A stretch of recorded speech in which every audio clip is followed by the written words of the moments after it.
Hello friends, welcome to my YouTube channel the excellent take.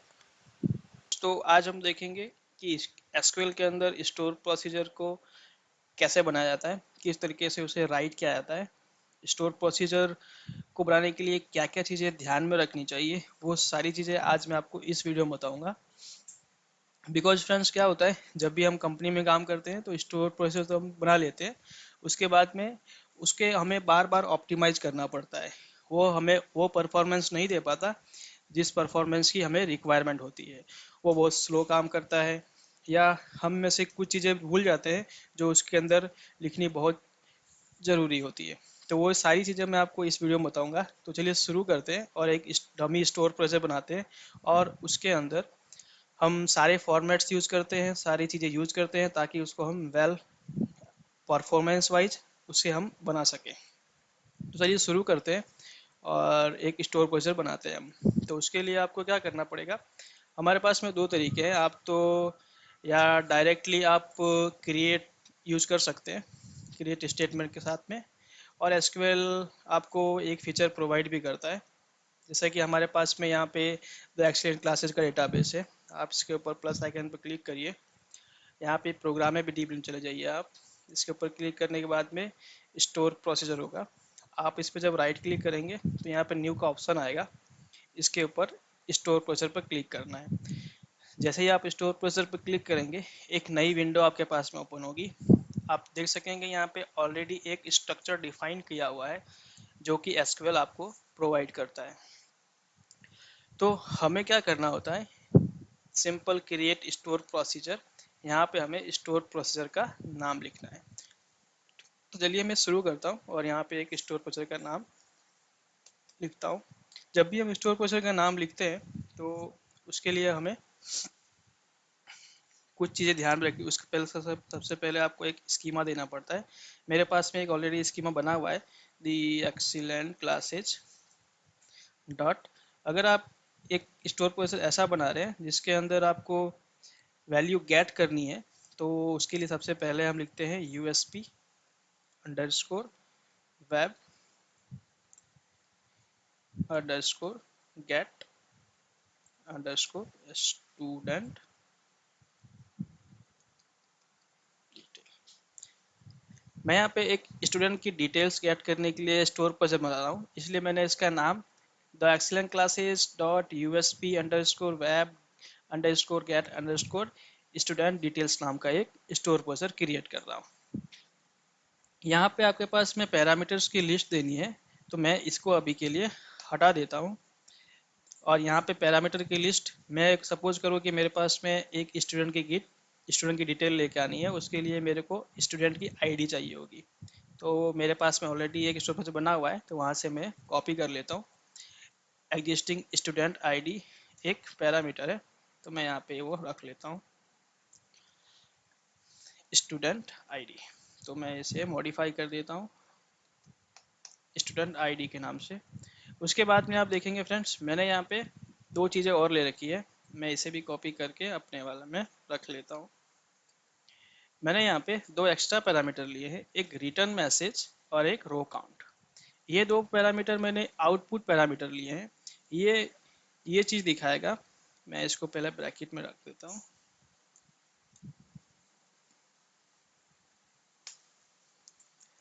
मैंने यहाँ पे दो आउटपुट पैरामीटर लिए हैं। एक आउटपुट पैरामीटर है रिटर्न मैसेज, कि मेरे को रिटर्न मैसेज में क्या दिखाना है। आफ्टर सेलेक्ट क्वेरी मेरे को कोई अगर एरर मैसेज दिखाना है या फिर मुझे सक्सेसफुल मैसेज दिखाना है, तो आप इस मैसेज वाले पैरामीटर में रिटर्न करवा सकते हैं। कितनी रो अफेक्टेड हुई है, अगर मुझे उसका काउंट चाहिए तो मैं उसे यहाँ पे दिखा सकता हूँ। इसीलिए मैंने ये दो एक्स्ट्रा पैरामीटर लिए हैं। इसके बाद मैं यहाँ पे अभी कुछ नहीं कर रहा हूँ, मैं यहाँ पे सिंपली इसे डिलीट कर देता हूँ और इससे इस कमेंट को भी हटा देता हूँ। मैं यहाँ पे एक सिंपल स्टेटमेंट लिखता हूँ, SCLE सेलेक्ट STU। मेरे पास में अभी मैं सेलेक्ट स्टिक फ्रॉम टेबल का नाम ले लेता हूँ स्टूडेंट डिटेल। पहले इसमें चेक करते हैं क्या क्या कॉलम्स हैं। तो मुझे स्टूडेंट आईडी के नाम पे बस स्टूडेंट के फर्स्ट नेम और लास्ट नेम गेट करवाना है। तो मैं इन दोनों को कॉपी कर लेता हूँ, paste, first name, last name. मुझे बाकी इसमें से कुछ नहीं चाहिए तो मैं वो सारी चीज़ें रिमूव कर देता हूँ।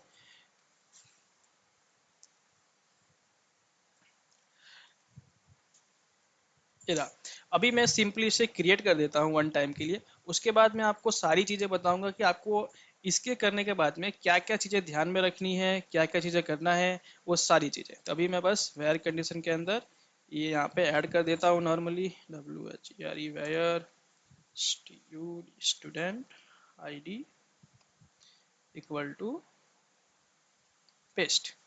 ये मेरा एक नॉर्मल स्टोर प्रोसीजर इस तरीके से क्रिएट हो जाएगा। चलिए मैं इसे क्रिएट कर देता हूँ वन टाइम के लिए। यहाँ पे कुछ एरर आई है, USP web get student detail in already, पहले से ही ये पड़ा है तो मैं इसे अभी के लिए स्टूडेंट डिटेल 1 कर देता हूँ और मैं इसे क्रिएट कर देता हूँ। आप देखेंगे ये सक्सेसफुली क्रिएटेड हो चुका है। अभी मैं इस स्टोर प्रोसीजर को किस तरीके से ऑप्टिमाइज वे में लिखना है वो मैं सारी चीज़ें आपको बताता हूँ। नॉर्मली एक स्टोर प्रोसीजर आपके सामने बन के रेडी है, तो मैं इसे ओपन करता हूँ। यहाँ पे जैसे ही मैं रिफ्रेश करूँगा वो मेरा स्टोर प्रोसीजर यहाँ पे दिखने लगेगा। VSP get student detail modify कर देता हूँ मैं इसे।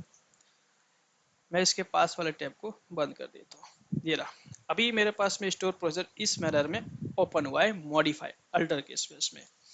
सबसे पहले हमें क्या करना है, इसे इसको एक हेडर देना है। तो जैसे कि आप देख सकते हैं यहाँ पे एक हेडर का फॉर्मेट ऑलरेडी दिया हुआ है। मैं इसे डिलीट मार देता हूँ, मुझे मेरा अपना खुद का हेडर ऐड करना है। तो आप पास में चले जाइए, मैंने यहाँ पे ऑलरेडी हेडर सेक्शन बना रखा है। हेडर सेक्शन का पूरा डिटेल मैंने आपको ऑलरेडी एक वीडियो में बता रखा है, तो आप वहाँ से कॉपी कर सकते हैं। मैंने ये पूरा यहाँ से कॉपी कर लिया, कॉपी पेस्ट। इसे आपको रखना होता है जब भी आप स्टोर पर से बनाएं उसके बाद में एज के जस्ट नीचे। तो वो मैंने यहाँ पे पेस्ट कर दिया है। मैंने यहाँ पे स्टूडेंट का डिटेल लिखना है। सपोज मैंने ESP का नाम था मेरा, स्टोर प्रोसीजर, ये कौन से पेज के लिए यूज हो रहा है अभी मैं बस ऐसे ही रख रहा हूँ। डेट डिटेल, आज की डेट डालनी है तो यहाँ पर डेट डाल सकते हैं आप। जीरा आईडी जो जीरा के लिए वो बना सकते हैं आप। और सारी डिटेल्स फिल करने के बाद में यहाँ पे मेरे पास में मोड नहीं है तो मैं इसे यहाँ से हटा देता हूँ। एक ही पैरामीटर है, कॉपी करके एक पैरामीटर डाल देता हूँ। आप यहाँ पर अपना नाम डाल सकते हैं, आज की डेट डाल सकते हैं, जीरा आईडी जिसके लिए बनाई है वो डाल सकते हैं आप यहाँ पे। मैंने यहाँ पे बस पैरामीटर की एक डिटेल रखा है, स्टूडेंट की आईडी, रिटर्न मैसेज मेरे पास सेम ही है, मैंने वही रखा है। अभी मैं एग्जीक्यूट के लिए कुछ भी नहीं लिखता हूँ क्योंकि अपना स्टोर प्रोसेसर अभी रेडी नहीं हुआ है। अभी तक कोई मॉडिफाई हिस्ट्री नहीं है, इसलिए मॉडिफाई हिस्ट्री भी मैं यहाँ से डिलीट कर देता हूँ। तो अभी मेरे पास में एक ब्लैंक फॉर्मेट रेडी है। आप एक बार ये फॉर्मेट, ये हेडर सेक्शन ऐड करने के बाद में ये मेरा फर्स्ट स्टेप रेडी हो चुका है। मैंने यहाँ पे पैरामीटर्स ऐड कर दिए थे बनाते वक्त ही। इसके बाद में मैंने यहाँ पे हेडर सेक्शन ऐड कर दिया है। अब मैं चलता हूँ नीचे की ओर, चलते हैं, देखते हैं यहाँ पे बिगिन के बाद में मैंने यहाँ पे set no count on, set transaction isolation level uncommitted, set exact underscore abort on, ये तीनों लाइन में कॉपी कर लेता हूँ और यहाँ पे फर्स्ट में रखता हूँ। आप देखेंगे यहाँ पे set no count on already मेरे को एसक्यूएल ने डिफॉल्ट प्रोवाइड किया है ऑन के साथ में। इसका मतलब मैं आपको अगले वीडियो में बताऊंगा कि ये सब क्यों लिखा जाता है।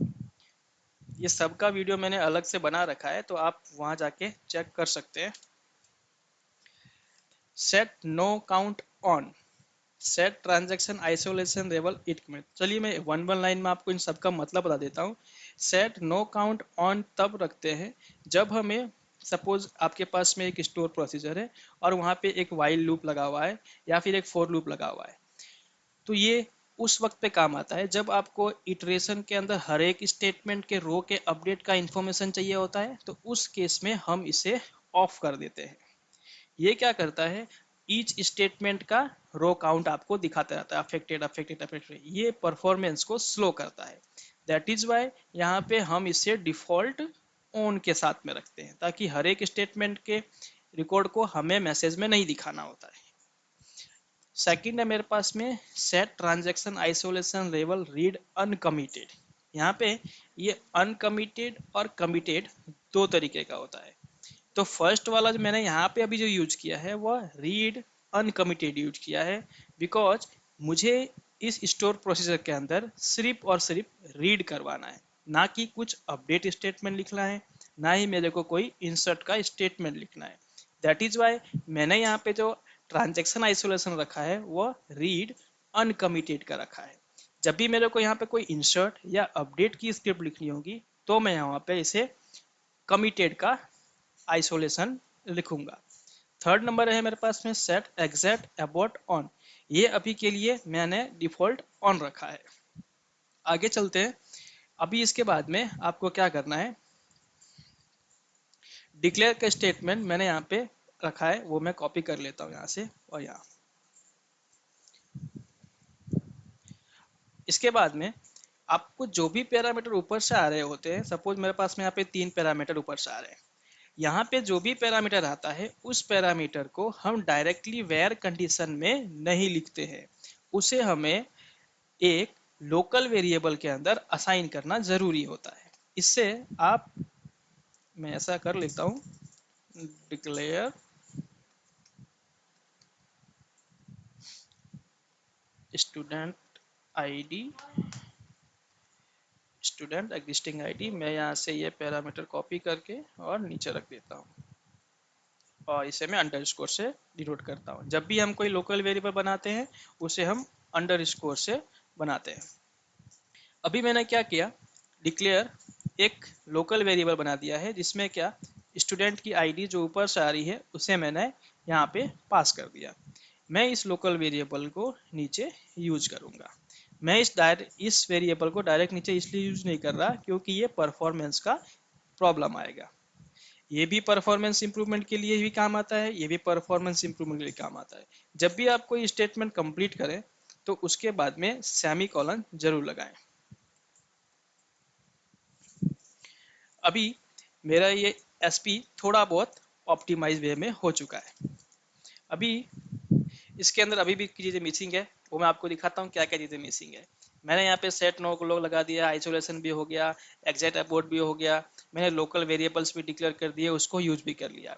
अभी सपोज मेरे इस स्टेटमेंट के अंदर कोई एरर आती है या कुछ होता है तो मैंने इसे अभी तक ट्राई कैच ब्लॉक में नहीं रखा है। तो फ्रेंड्स उसे हम शुरू करते हैं। तो हमारे स्टोर प्रोसेस के अंदर एक ट्राई कैच ब्लॉक भी होना चाहिए। तो मैंने यहाँ से कॉपी किया और इसे मैं यहाँ पुट करता हूँ, बिगिन ट्राई, इसे एक टैब के साथ में आगे ले लेते हैं। बिगिन ट्राई होगा तो उसका एक एंड भी होगा, एंड ट्राई, मैंने यहाँ पे एंड ट्राई कर दिया। अभी कैच में हमें क्या करना होता है, मैंने यहाँ पे नॉर्मली बिगिन कैच लिख दिया है अभी के लिए, चलो ये लिख देते हैं बिगिन कैच और एंड कैच। ये एक फॉर्मेट होता है, इसके अंदर आप चाहें तो एरर मैसेज को यहाँ से रिटर्न करवा सकते हैं। मैं इस मैसेज के अंदर सेट करवा देता हूँ, set return message equal to यहाँ पे एरर मैसेज, कॉपी पेस्ट। मैंने यहाँ से एक बिगिन ट्राई लिखा, इसके अंदर मैंने इस स्टेटमेंट को रखा है। एंड ट्राई करने के बाद में बिगिन कैच के अंदर मैंने सिंपली जो भी एरर आए उसे मैंने यहाँ से रिटर्न करवा दिया है रिटर्न मैसेज के साथ में। बट ये वैलिड कब तक होगा, जब तक मेरा वेब एप्लीकेशन चल रहा है, उस टाइम के बाद में ये मेरा रिटर्न मैसेज गायब हो जाएगा। तो मुझे इसे एक टेबल के अंदर स्टोर करवाना है, जो भी एरर मैसेज आए उसे एक टेबल के अंदर स्टोर करके रखें ताकि आप फ्यूचर में उसे चेक कर पाए। प्रोडक्शन पे आपको ये तो दिखेगा नहीं एरर मैसेज, आप उसे डिबग करेंगे तभी दिखेगा। तो उस केस में हम क्या करते हैं, हमें एक टेबल के अंदर एरर को स्टोर करना पड़ता है। तो उसके लिए मैंने ऑलरेडी एक टेबल बना रखा है, तो मैं आपको दिखाता हूँ। आपको एक टेबल बनाना होगा, उसके लिए मैं इसके जस्ट नीचे इंसर्ट कर देता हूँ, insert into tag error log. आपको भी इस तरीके का एक, मैं इसे दिखा देता हूँ,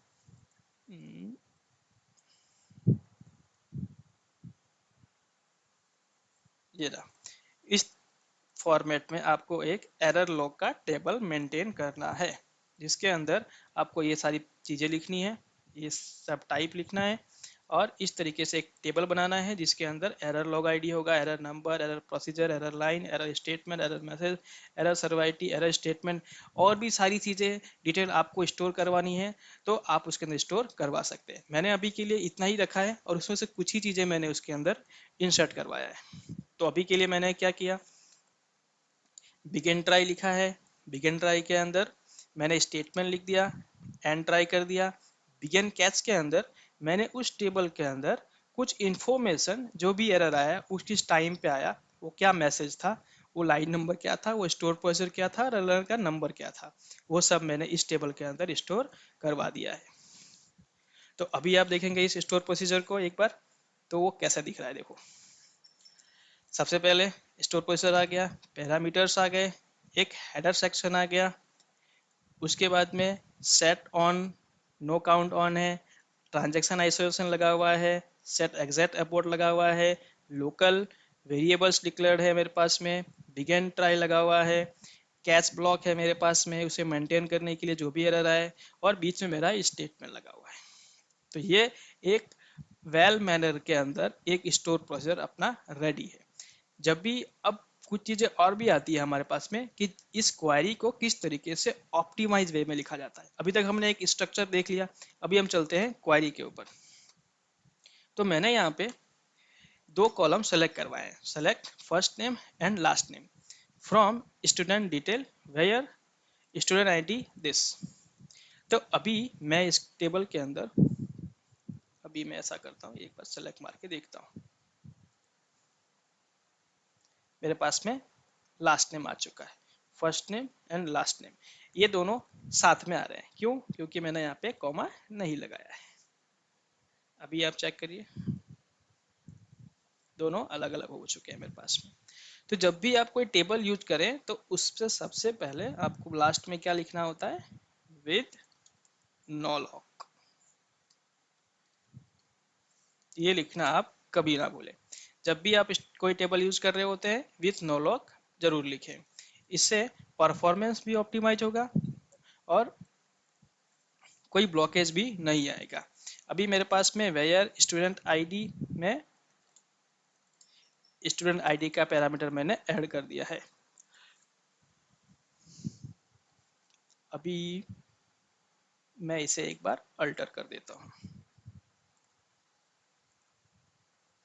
मैंने इसे एक बार अल्टर कर दिया है,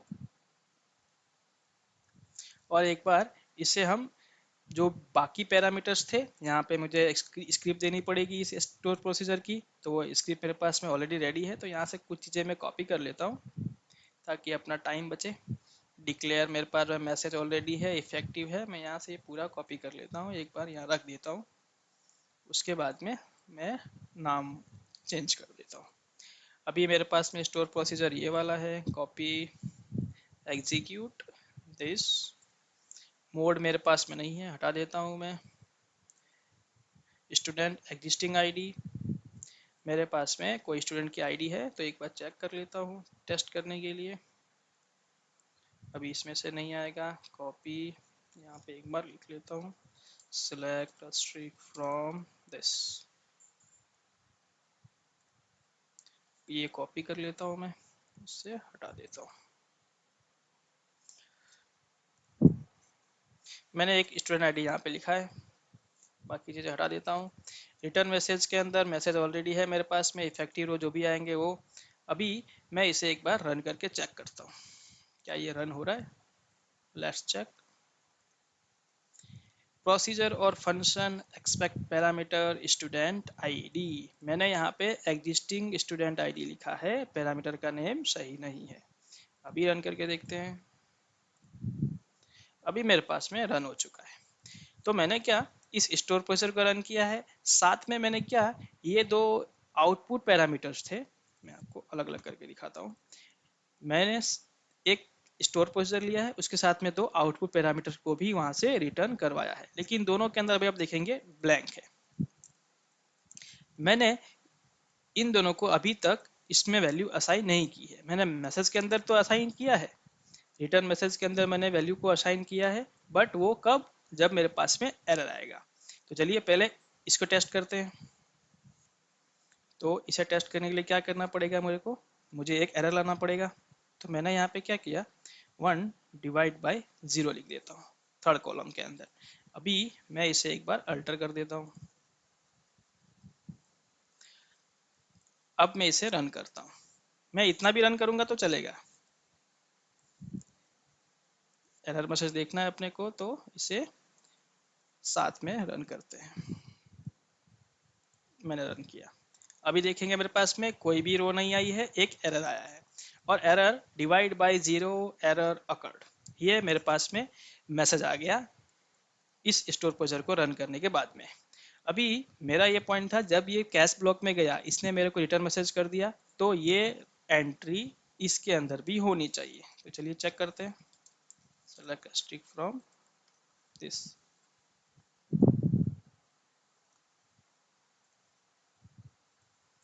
यहाँ पे इतनी सारी एरर है। आज की कौन सी है, 10 तारीख, 10, ये रहा, डिवाइड बाय 0 दिए स्टोर प्रोसीजर है फ्रेंड्स। तो बस अपना काम हो गया, एरर शो भी हो गया और उस टेबल के अंदर स्टोर भी हो चुका है।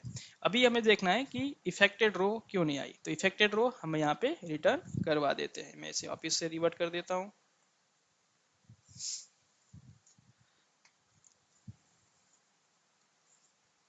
सेट रो काउंट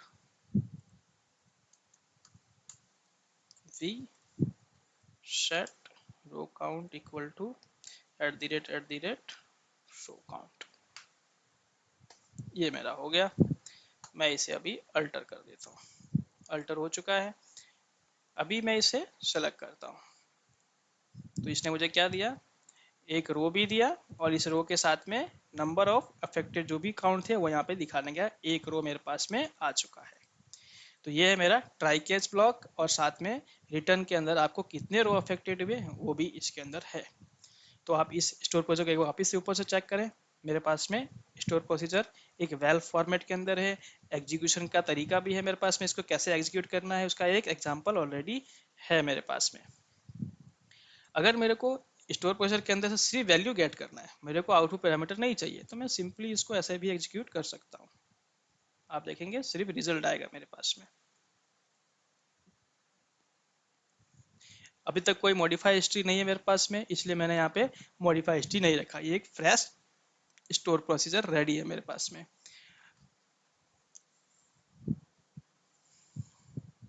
तो फ्रेंड्स, आप इस तरीके से एक ऑप्टिमाइज वे की में आप स्टोर प्रोसीजर क्रिएट कर सकते हैं।